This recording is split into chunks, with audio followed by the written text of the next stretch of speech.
who is always in a place of well-being, and you, who you are being here in this physical time-space reality. And as humans, you've done so much of that you've come to regard heaven or God or source as something perfect and longed after and separate from you, when never can it be separate. You can pinch yourself off pretty good from it, but never can it be separate. The source within you holds you in sight always, never lets you down, never is not aware of you, never is not flowing to you. But the source that is really you will not adjust its vibration from one of well-being to one of not well-being in order to be in your vibrational vicinity. That's your work. And that's why we call this the art of allowing, the art of figuring out where I am vibrationally in any moment in time and deliberately tuning my tuner, adjusting my vibration into the vicinity of the source within me. So it works like this. You are and were source energy before you were born. You made the decision to send a part of that consciousness forth into this body. In this body, in this personality, you explore contrast. You know what you don't want. You know what you do want. And when those conclusions or determinations are made, even if you don't speak them out loud, they happen all day, every day, you send this rocket or request of improvement forward, which the larger part of you immediately not just answers, not just hears, not just responds to, but literally becomes. When you're sick and you ask for wellness, the non-physical part of you is weller than ever. When you have not enough clarity, when you are in a state of confusion and you long for clarity, the larger part of you becomes clearer about the subject over which you are confused. It's just the way that it is. When you ask, it is always given immediately every single time. So what's happening that you may not be aware of, most of our physical friends are not aware, is that with all of this exploring of contrast and all of this asking all day, every day, the universe is established for that, because that asking is what puts the eternalness in eternity. It is the basis of the continuation that we all are. So as you are asking, the larger part of you is becoming. And what's amassing here for you, here where you cannot see, but here where you may be able to feel once you tune to it, is a vibrational reality. Many of our human friends say, well, whoop-de-doo. A vibrational reality. Can I spend those vibrational dollars? Can I drive that vibrational car? Can I sleep with that vibrational lover? And we say, don't be unhappy about the vibrational state of this escrow, so to speak, this vibrational vortex that is amassing on your behalf, because everything that you see in physical form was that first. Everything. Your Earth spinning in its orbit now in perfect proximity to other planets was once a vibrational reality that thought upon longer became the reality that you know. And so we want you to take seriously this vibrational reality, because it is a reality that only has to be matched within your being with an equivalent vibrational frequency in order for it to be a reality that you can take to the bank or sleep with. In other words,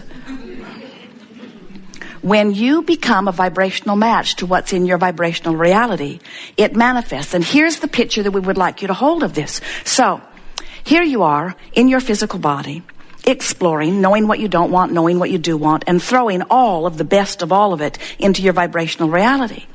Now, law of attraction, you've been hearing about law of attraction. Law of attraction is the universal law that manages all vibrational frequencies. Law of attraction says the frequencies have to match up. That which is likened to itself is drawn.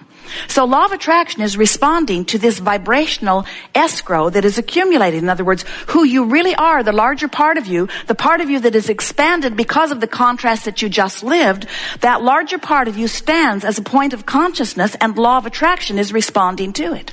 So a vortex of all things necessary for the completion of all things asked for by you is in the process of becoming. And from your standpoint, it becomes instantaneously. In other words, if you could get a glimpse into that escrow, you could see that each and everything that you've asked for and every small and not small amendment that you've put there has already vibrationally amassed. So what's happening is, law of attraction. We love these words that we're about to give to you. Hear them. Law of attraction is calling unto this center, unto this vortex of creation, all cooperative components. So you know that lover you asked for? Already there. You know that veritable fortune you've been looking for? You've been asking for it a little bit at a time, like a new blouse, like a new car, like a better house, like more security. You've been asking for it. It's amassed. It's already there. All cooperative components have been assembled vibrationally already. And you know what the component that's necessary to join this assembly is in order for it to manifest? You. So the question that we want to ask, the question that this seminar asks in the spirit of allowing or resisting is, are you on this subject of assembling this perfect scenario? Are you or are you not a cooperative component? If you're ornery, you're not cooperating. Never had enough, don't have enough, don't like having enough. Join the online chat group. We'll complain together. I feel better when I hang around with others who have failed miserably too.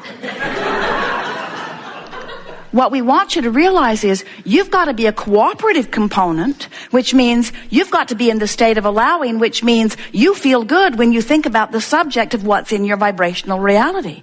We've called this your vibrational escrow. Escrow meaning something that's being held for you. We like the new term vibrational reality even better because it is a reality. It is a reality. It is a reality like all vibrational reality that precedes the reality that you call take to the bank, knock on wood, flesh, blood, bone, real life reality. The reality that you want to be reality is always vibrational reality first. And then you make the difference if you get in the vortex. So the art of allowing, what this workshop is about, is figuring out how to get in the vortex where all that stuff is that you want. How to get in there. And it really is simple. You've just got to think about what's in there and describe it. You just have to talk about where you're going, of what you want and why you want it, until you train your vibration to be comfortable there, rather than a vibration that's comfortable over here in this place of resistance. In other words, really, if you're looking at a situation that is showing you the lack of wellness that you want, the reality may be so oppressive to you that you just can't get your thoughts off what's happening. This is how I feel. This is how I look. This is what the doctors say. This is what the blood tests show. This is what the x-rays show. This is what the diagnosis is. And we want to say to you, that doesn't mean diddly squat, because all that was anyway was the step one part of three-step creative process. That was just the contrast that caused you to ask for wellness. Don't get stuck in step one. Let step one be step one, the asking part. But don't be hung up on it, and don't be mad at yourself because you had a step one experience. Now, recognize that step two has already taken place. It's amassing over there. All cooperative components are being assembled for the delivery of anything and everything that you want, no matter what it is. If this time-space reality in which you are focused has inspired you to a desire, and now that desire is assembled in your vibrational reality with all that creates worlds tending to it, and we're not kidding you, that's what's going on, then this time-space reality that you are living in has the wherewithal to deliver it to you right down to the last detail, most of which you've forgotten. You've got stuff in your vibrational reality that you wanted when you were 2 and 3 and 4 and 5. We want to say what's taking you so long about getting over there. And you say, hey man, I've been being real. I tell it like it is. I don't deceive my mother or anyone. If someone says, how are you? I tell them. Not so good. I'm not so good. The economy's down. Have you heard? The cab driver says, I've only had 2 loads today. And Esther said to Jerry, we're a load. We're a load. When you are facing the reality of what is so often that it becomes your chronic offering, you often, without even meaning to, hold yourself vibrationally indifference to what's over there. If you will let your complete desire and attention be to get in the vortex, to get over there into that vibrational reality. And how do you do that? By talking about what's there, by talking about why you want it, by imagining being there, by just reaching for thoughts that feel a little better to where you are. Now, we want to say to you, in fairness to all that you are, if you've been beating the drum over here in the absence of something wanted, it doesn't matter how often or how long you listen to us crowing about and trying to inspire you over here to this vibrational reality. You cannot make the jump all at once. You can't go from I don't have enough to everything's perfect in my world. It's illogical. And the words don't matter. It's the vibrational basis that matters. You can't fake it. You can't make it up. So don't try to make the trip from wherever you stand regarding whatever you want all at once over there into your vibrational reality.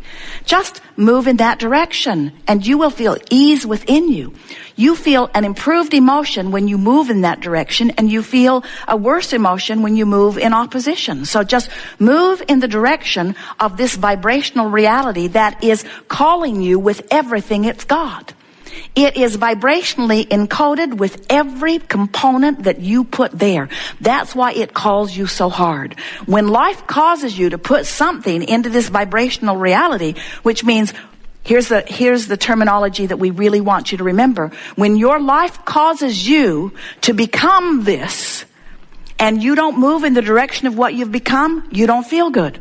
When life causes you to become this and you move in the direction, you feel wonderful. Your emotions are your indicator of whether you're moving in the direction of who you really are or not.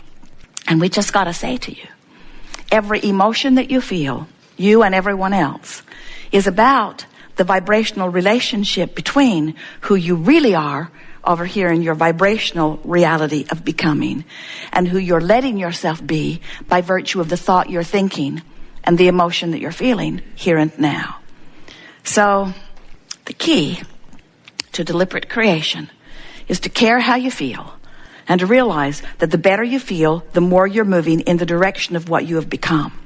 Do you know that your emotions, your positive emotions, are always about one thing and one thing only? The letting yourself be you. And your negative emotions are only about one thing and one thing only, the not letting yourself be you. In other words, as you stand in this big world and you see all of the possibilities of creating, we know that you often compare yourself with others. You want to keep up with that or measure up with that or live as well as that. But we want you to understand, you never, ever, ever have negative emotion because you don't have something that someone else does. If it's not in your vibrational reality, you're not having an emotional response to it. So it's possible that someone has inspired you to put something in your vibrational reality. But if you're feeling negative emotion, it's you splitting you, period. It hasn't got anything to do with what anybody else is doing. You are not in competition for resources or for energy or for love or for creative prowess. You're not in competition for anything, because the energy stream is big enough for everyone, and you have already amassed a vibrational reality. We just want to say it in a way that you will never ever forget it. Your emotions, every single one of them, are only about you letting yourself be you or not, letting yourself be you or not. So when you feel negative emotion and your friend says, oh, you're bummed out, that job didn't come through, did it? You say, oh, I'm not bummed out about the job not coming through. This negative emotion that I feel is because I'm using thoughts. I'm thinking thoughts that are holding me apart from who I really am.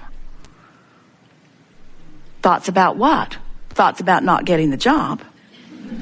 But just the same, this negative emotion isn't because I didn't get the job. This negative emotion is because I'm not thinking the thoughts that the source within me is thinking. Can you hear the distinction?